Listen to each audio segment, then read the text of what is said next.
Alright girls, so in today's lesson we learn about what is called U-substitution. It is a little trick, strategy, tip, whatever you want to call it, that can be used to integrate functions to make it easier. So let's get right into it with an example. Here we have the integral of 6x times the function 3x squared plus 4 all to the 5th power with respect to x. So when you first look at this, you might want to say, oh, I should use integration by parts because this is a product. We have 6x times the 3x squared plus 4 all raised to the 5th power. And although you can do that, it will be a little bit more complicated than doing it using what is known as U-substitution. U-substitution is kind of like the integral analog of what we did when we were differentiating and using the chain rule. So remember where you use that U in the chain rule, where you would say let something be equal to U and then you use that to differentiate using the chain rule? Well, this is the similar idea but for integration. So here we say let U equals to 3x squared plus 4. And so if we were to differentiate that, then du dx would be equal to 6x. But we notice that we have this 6x here, right? So if we were to transpose this dx, we'll get that du is equal to 6x dx. We have this 6x dx. So when I look at my original integral here, now I have 6x dx. I can replace that 6x dx with du. That's what it is equal to. And then here now, I have this 3x squared plus 4 all to the 5th power. Since I said that was equal to u, then my integral now becomes u to the 5th power du, which is much simpler to integrate than this expression here. All I have done is taken my expression and identified a u, differentiated it, and noticed that 6x dx was equal to du. So now I am just integrating a simple expression in terms of u with respect to u. So what's the integral of u to the 5th power? That is u to the 6th divided by 6 plus a constant. But of course, I won't leave it in terms of u, just like when we did the chain rule, we don't leave it in terms of u. I now substitute back what the u was in terms of x.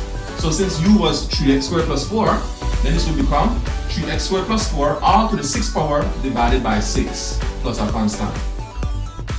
How do we know when to use the chain rule, you may ask, and when to use the integration by parts formula? Well, like I said here, we could use the integration by parts formula, but it would be better and easier to use the chain rule because when I look at this function here, 3x squared plus 4, I notice that the derivative of 3x squared plus 4 is 6x. That's an expression that I have here.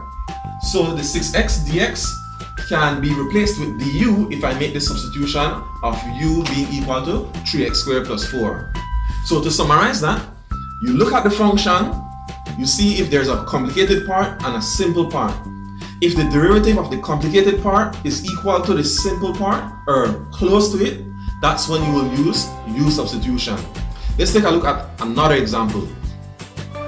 Alright, so with our next example here, let's say we have something that is, you could say, a quotient. We don't have a quotient rule for integration per se, right? And we can't use the integration by parts formula here. Well, we could use the integration by parts formula here, but it'll be a little bit more challenging. So the easiest thing to do would be to use the U-substitution. How do I know I can use U-substitution here? Because when I look at this, I see I have a complicated looking function in the denominator, right? I have this x to the 4th plus 7 all raised to the 9th power. If I have this x to the 4th and I were to differentiate that, then I would get x cubed, right? So I see I have a simple x cubed here. So that's my hint to know I can use the U-substitution. So let's say I start by letting u equal x to the 4th plus 7.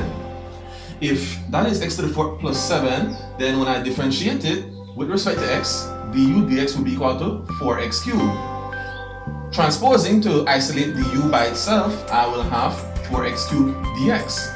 But when I look here, I notice I don't have 4x cubed, I only have x cubed, right?